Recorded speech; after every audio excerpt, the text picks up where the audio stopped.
Hello everyone, welcome back to my channel. And आज के lecture के अंदर हम डिस्कस करेंगे कि अगर आप यूजीसी नेट एग्जाम के लिए प्रिपेयर कर रहे हैं तो बेसिकली आपकी स्ट्रैटेजी होनी क्या चाहिए। तो बेस्ट स्ट्रैटेजी क्या है इस एग्जाम को प्रिपेयर करने के लिए, स्पेसिफिकली हम पेपर 1 की ही बात करेंगे। So let's start the video. So सबसे पहले क्या ज़रूरी है कि पेपर 1 जो है वो बहुत ज़्यादा इम्पॉर्टेंट पेपर है।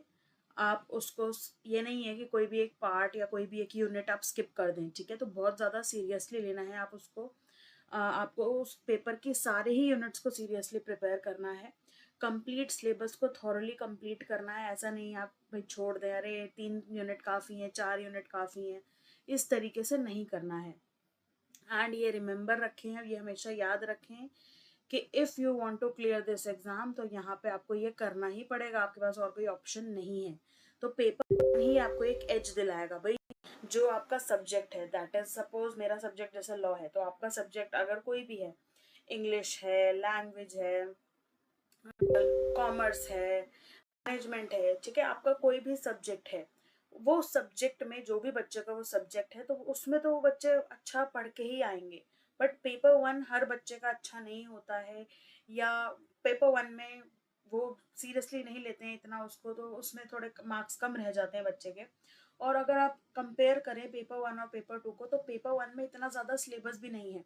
पेपर 2 जो आपका सब्जेक्ट पेपर है उसमें बहुत ज़्यादा वास्ट सिलेबस है as compare to paper 1। Paper 1 में तो कुछ सिलेबस है ही नहीं। तो पेपर 1 को आपको एक सीरियसली लेना है और उसको अच्छे से प्रिपेयर करना है। उसके सारे यूनिट्स को कम्प्लीटली थॉरली उसको कंप्लीट करना है। एक एक यूनिट का जो एक एक कॉन्सेप्ट दे रखा है ना सिलेबस में, हर चीज़ को कंप्लीट करना है।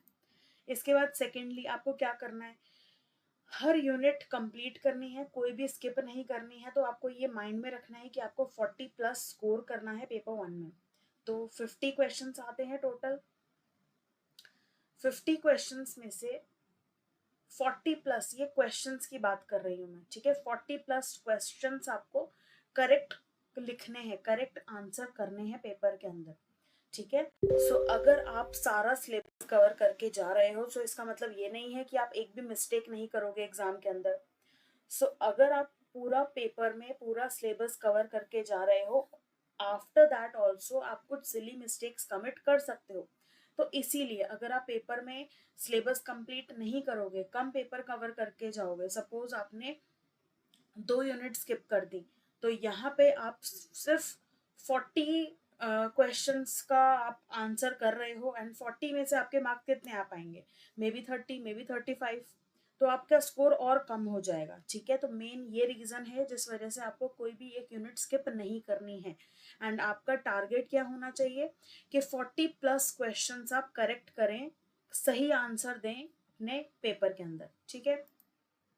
थर्डली, जैसे कई सारे स्टूडेंट्स हैं जो मैथ से डरते हैं, डाटा इंटरप्रिटेशन से डरते हैं, या रीडिंग कॉम्प्रिहेंशन उनका अच्छा नहीं होता है, या फिर थ्योरी, कई स्टूडेंट्स के ऐसे भी हैं कि कई स्टूडेंट्स थ्योरी से डरते हैं, वो थ्योरेटिकल पार्ट में इतना अच्छा परफॉर्म नहीं कर पाते जितना अच्छा वो इन पार्ट्स में परफॉर्म कर पाते हैं, जैसे कि maths, data interpretation, reading comprehension. So यहाँ पर भी आपको क्या करना है भाई, हर बच्चा हर एरिया में अच्छा नहीं होता है, तो ये तो आपको मानना ही है ना। आप, जरूरी नहीं है आप हर यूनिट में अच्छे हो, और सामने वाला जो आपके कॉम्पिटिटर्स है ना, उनके साथ भी यही सेम चीज है। तो यहाँ पर आपको इस चीज को लेके टेंशन नहीं लेनी है कि भाई मेरा मैथ्स अच्छा नहीं है, मेरा डाटा इंटरप्रिटेशन अच्छा नहीं है, तो मेरा क्या होगा, या मैं थ्योरेटिकल पार्ट अच्छे से नहीं करता हूँ तो ज्यादा यूनिट्स तो थ्योरी वाली है, अब क्या होगा। तो इतना तो करना ही पड़ेगा ना आपको, पेपर अगर क्लियर करना है तो आपको नेट क्वालिफाइड बनना है, प्रोफेसर बनना है, तो इतना तो आपको करना ही पड़ेगा। ओके, सो इस चीज़ की चिंता ना करें कि भाई आप किसी एक सब्जेक्ट्स के या किसी एक यूनिट से डरे ना कि भाई ये तो मुझे आता नहीं है। एग्जाम का जो लेवल है मैथ्स और डीआई का, वो इतना भी ज़्यादा हार्ड नहीं है, डुएबल वाला है। तो इतना तो आप कर सकते हैं। कैसे करना है, आगे वीडियो के अंदर मैं आपको ये भी एक स्ट्रैटेजी बताऊंगी कि किस तरीके से आप इन टॉपिक्स को, इन यूनिट्स को कवर कर सकते हो, लाइक डेली आप क्या क्या करो, कैसे करो। ओके, अब स्टार्ट कैसे करना है, सबसे पहले तो एक पेपर पे अपना सिलेबस लिख लीजिए। पेपर 1 पेपर 2 दोनों का ही आपको साथ में लेके चलना है, तो दोनों के ही सिलेबस को आप नोट डाउन कर लीजिए। इसके बाद आप एनालाइज करिए प्रीवियस ईयर क्वेश्चन पेपर्स 2010 से लेके 2024 तक के जितने भी पेपर हुए स्पेसिफिकली आपके सब्जेक्ट के। अब दूसरे सब्जेक्ट के पीवाई क्यूज को मत उठाइएगा, सबसे पहले आप स्पेसिफिकली अपने सब्जेक्ट के जो पीवाई क्यूज हैं उन्हीं को उठाइएगा। लाइक स्पेसिफिक कोई एक पर्टिकुलर डेट पर मैनेजमेंट का पेपर हुआ और मैनेजमेंट आपका सब्जेक्ट है, तो मैनेजमेंट का उस दिन इवनिंग की शिफ्ट में हुआ था, तो आप इवनिंग वाला ही पेपर लेना, शिफ्ट 2 वाला। ठीक है, आपने उन सभी पेपर्स को एनालाइज करना है। एनालाइज करने से ही आपको पता चलेगा कि कौन कौन से कॉन्सेप्ट्स रिपीट हो रहे हैं, कौन से कॉन्सेप्ट इंपॉर्टेंट है, कौन से टॉपिक्स इंपॉर्टेंट है, किस तरह से क्वेश्चंस पूछे जा रहे हैं। तो पढ़ना है क्या एक्चुअली में, कॉन्सेप्ट्स क्या पूछे जा रहे हैं, तो उसके अकॉर्डिंगली आपको पता चल जाएगा ना कि किस तरीके से पढ़ना है। ठीक है, अब जब आपको प्रीवियस ईयर क्वेश्चन पेपर आपने एनालाइज करा, आपको पता चल गया कि क्या टॉपिक्स या कॉन्सेप्ट्स इंपॉर्टेंट है जो क्वेश्चंस बार बार रिपीटेडली पूछे जा रहे हैं। अब आपको सबसे पहले स्टार्ट करना है उन्हीं इंपॉर्टेंट कॉन्सेप्ट से। उन्हीं इंपॉर्टेंट कॉन्सेप्ट्स को आपको पढ़ना है, अच्छे से समझ लेना है। उसके बाद आप जंप करेंगे अनइम्पॉर्टेंट टॉपिक्स पर। अनइम्पॉर्टेंट टॉपिक्स को भी आपको छोड़ना नहीं है, जैसे कि मैंने पहले ही बोला, पूरा सिलेबस कवर करके जाना है। इसके बाद आपको अटेम्प्ट करने हैं पास्ट प्रीवियस ईयर पेपर्स। पहले तो आपने एनालाइज किया था, एनालाइज करने के टाइम पे आपने कॉन्सेप्ट पढ़े, सारी चीजें पढ़ ली। अब आप खुद अटेम्प्ट करेंगे पेपर, फिर आपको पता चलेगा कि भाई मैं कितनी गलतियां कर रहा हूँ। टॉपिक मैंने पढ़ लिया, अब पढ़ने के बाद भी मैंने जब अटेम्प्ट करा तो मैं क्या गलतियां कर रहा हूँ, कैसी गलतियां कर रहा हूँ, सिली मिस्टेक्स हैं, कैसी मिस्टेक्स है, क्या मुझे कॉन्सेप्ट सही से समझ में नहीं आया है। तो ये सारी चीजें आपको पता चलेंगी। फिर आप उन गलतियों को वापस से सुधारेंगे। फिर आप प्रैक्टिस करिए, जितने से ज्यादा एमसीक्यूज आप प्रैक्टिस कर सकते हैं। सबसे लास्ट में आप क्या बनाएंगे, कुछ क्रिस्प नोट्स बनाएंगे। लाइक अगर आप मॉक टेस्ट कर रहे हैं या previous year question paper attempt कर रहे हैं, उसमें मे बी सपोज आपके 10 क्वेश्चंस गलत हुए, तो उन 10 क्वेश्चंस को आप एनालाइज करें, पढ़ें, कॉन्सेप्ट्स देखें और उन्हीं कॉन्सेप्ट्स को आप लिखें कि भाई मेरा ये कॉन्सेप्ट गलत हो रहा था, ये मुझे समझ में नहीं आ रहा था, मुझे क्लियरली समझ में आ गया। उसके बाद उन्हीं क्वेश्चंस को दोबारा से रीअटेम्प्ट करें कि भाई वापस से सेम मिस्टेक तो आप नहीं कमिट कर रहे हैं। एंड एक क्रिस्प नोट्स बनाने की क्या जरूरत है। लाइक अगर मैं कोई एक यूनिट की बात करूँ, पेपर 1 में टोटल 10 यूनिट्स हैं। अब उन 10 यूनिट्स में से कोई भी एक यूनिट आपने उठा ली, ठीक है, एक यूनिट आपने थॉरली पढ़ ली। अब थॉरली पढ़ने के बाद आपने जो नोट्स बनाए वो बनाए पूरा, समझ लो आधा रजिस्टर भर गया एक यूनिट के नोट्स बनाने में। अब जब आप रिवाइज करने जा रहे हो या रिवाइज कर रहे हो, तो क्या आप पूरा वो आधा रजिस्टर पढ़ोगे डेली? नहीं पढ़ोगे। और अगर डेली आप नहीं पढ़ोगे तो आप वो यूनिट को भूलते जाओगे। तो क्रिस्प नोट्स बनाने भी जरूरी हैं। क्यों? क्योंकि एग्जाम से पहले उनको रिवाइज कर पाओ, कोई भी एक कॉन्सेप्ट आपका स्किप ना हो। तो इसीलिए जरूरी है कुछ एक क्रिस्प नोट्स बनाना। लाइक जो आपने वो आधा रजिस्टर भरा था उस पूरे सब्जेक्ट का, आप उसी सब्जेक्ट को नोट्स बना रहे हो कुछ 2-3 पेजेस के अंदर। ठीक है, क्रिस्प शॉर्ट नोट्स एकदम। तो ये भी करना बहुत ज़्यादा ज़रूरी है। ये मत सोचना कि टाइम वेस्ट है, बहुत ज़्यादा टाइम लग रहा है नोट्स बनने में, ये बहुत ज़्यादा ज़रूरी है। नोट्स आपको बने बनाए भी मिल जाएंगे, बट अगर आप खुद के नोट्स बनाएंगे अपने हैंड रिटन, तो वो आपको बहुत ज़्यादा बेनिफिट करेंगे ही करेंगे। एंड लास्टली, रिवाइज करना है आपको हर यूनिट को। डेली रिवाइज करेंगे तभी बेटर रहेगा। अदरवाइज अगर आप रिवीजन में गैप कर देंगे तो वही धीरे धीरे आप क्या करेंगे, वो चीज़ें जो पढ़ी हैं आपने वो भूलते चले जाओगे, तो फायदा ही नहीं है। आपकी जो भी मेहनत है वो पूरा जीरो पे आके रुक गई। ठीक है, अब स्टडी प्लान क्या रहेगा?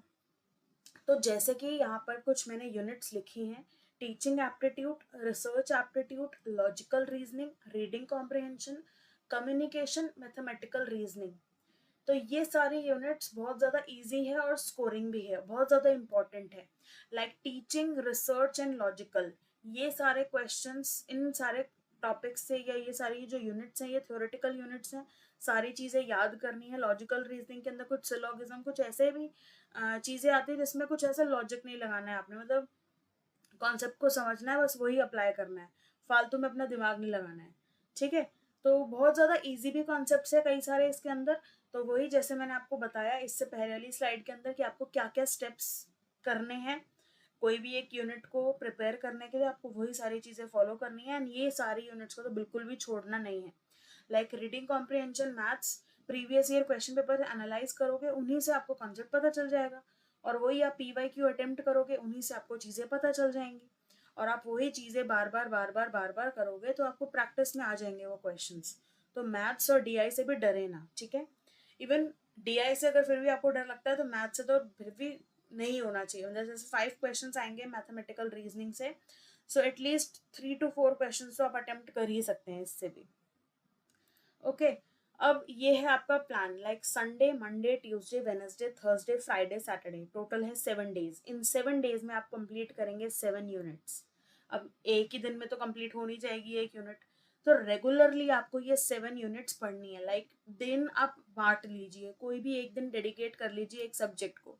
अब कौन कौन से सब्जेक्ट्स को डेडिकेट करना है ये दिन, तो ये जो यूनिट्स मैंने यहाँ पे लिखी है इन्हीं यूनिट्स को डेडिकेट करना है। लाइक सबसे पहले people development environment, teaching aptitude, research aptitude, logical reasoning, communication, higher education and ICT, information communication technology. Each day you have to read one subject from paper 1 and one subject from paper 2। Paper 2 भी आपको cover करके चलना है। तो Sunday जैसे आपने people development environment को दिया, ऐसे ही आप एक सब्जेक्ट या एक यूनिट उठाएंगे पेपर 2 से। अब ये दोनों यूनिट आप मिलकर पढ़ेंगे। आप एक यूनिट पढ़ के बोर हो गए, पेपर 2 उठा लीजिए, पेपर 2 पढ़ के बोर हो गए, पेपर 1 उठा लीजिए वापस से। इस तरीके से आप रीड करेंगे कोई भी एक सब्जेक्ट को, ठीक है। मंडे गया, ट्यूसडे गया, वेडनेसडे, थर्सडे, फ्राइडे, सैटरडे, इस तरीके से आपको ये भी एक डे एलोकेट कर लेंगे। अब इसके बाद जैसे ही आप ये 7 यूनिट्स कंप्लीट कर लेंगे पेपर 1 की, तो एक आइडिया के लिए मैंने यहाँ पे आपको बताया है कि एक मंथ में भी ये पूरी यूनिट्स को कंप्लीट किया जा सकता है। अगर आप चाहें, मतलब इतना ज़्यादा टाइम डेडिकेट नहीं कर पा रहे हैं तो 2 महीने या मैक्सिमम 3 महीने, 3 महीने बहुत ज़्यादा इनफ है, मैक्सिमम टाइम है जिसके अंदर आप पेपर 1 के 7 यूनिट्स को कम्प्लीटली कंप्लीट कर सकते हैं। मतलब याद करके, समझ के, नोट्स बना लिए, सब कुछ कर सकते हैं 3 महीने में। ओके, इसके बाद क्या करना है, आपको सेम टाइम टेबल फॉलो करना है एंड रिवाइज करने हैं वो सब्जेक्ट्स उन्हीं दिन पर जो दिन उनको अलॉट किया था आपने। ओके, लाइक जैसे कि मैं पिछली स्लाइड में अगर आपको वापस लेकर जाऊं, तो पीपल डेवलपमेंट एनवायरनमेंट संडे था, तो संडे को आपको यही सब्जेक्ट रिवाइज करना है, मंडे को टीचिंग एप्टीट्यूड रिवाइज करना है, ट्यूसडे को research aptitude, and same paper 2 के साथ भी लॉजिक यही अप्लाई होगा। ठीक है, पेपर 2 का जो भी सब्जेक्ट आपने डेडिकेट किया होगा इस दिन, वही सब्जेक्ट आप रिवाइज करेंगे। अब यहाँ पे 3 यूनिट्स मैंने छोड़ दी पेपर 1 की। लाइक यहाँ पे आप जैसे देख रहे हैं 7 यूनिट्स कंप्लीट आ गई हैं, 3 यूनिट तो लेकिन छोड़ दी हैं। आप चाहें तो ये जैसे ही आप ये पेपर 1 के लिए प्रिपरेशन स्टार्ट कर रहे हैं, उन्हीं प्रिपरेशन के साथ ही आप क्या कर सकते हैं, इन 3 यूनिट को स्टार्ट कर सकते हैं। वो 3 यूनिट कौन कौन से होंगे, रीडिंग कॉम्प्रिहेंशन, मैथमेटिकल रीजनिंग और डाटा इंटरप्रिटेशन। ठीक है, ये हो गई कुछ प्रैक्टिकल साइड की यूनिट्स। हर बच्चा इन यूनिट्स में अच्छा नहीं होता, लेकिन जैसे कि मैंने पहले ही बोला, हर यूनिट आपको कंप्लीट करके जानी है। यूनिट कंप्लीट पढ़ के जाने के बाद भी सिली मिस्टेक्स होना जायज़, मतलब हो ही जाती हैं। और कई बार ऐसा होता है पेपर अलग तरीके से पूछ लेते हैं, या पेपर आउट ऑफ सिलेबस आ जाता है, या कुछ ऐसी चीज़ पूछ लेते हैं आपको कि भाई उसका कुछ आइडिया नहीं था कि भाई ये भी क्वेश्चन पूछा जा सकता है। तो ऐसी चीजें भी पेपर में पूछी जा सकती हैं, उसका तो आपको आइडिया ही नहीं है, तो आप पूरी तरीके से कोई एक सब्जेक्ट कंप्लीट नहीं कर सकते। लाइक ICT ही है, हायर एजुकेशन ही है, पीपल डेवलपमेंट एनवायरनमेंट है, इन यूनिट्स को आप कंप्लीटली कवर नहीं कर सकते हो।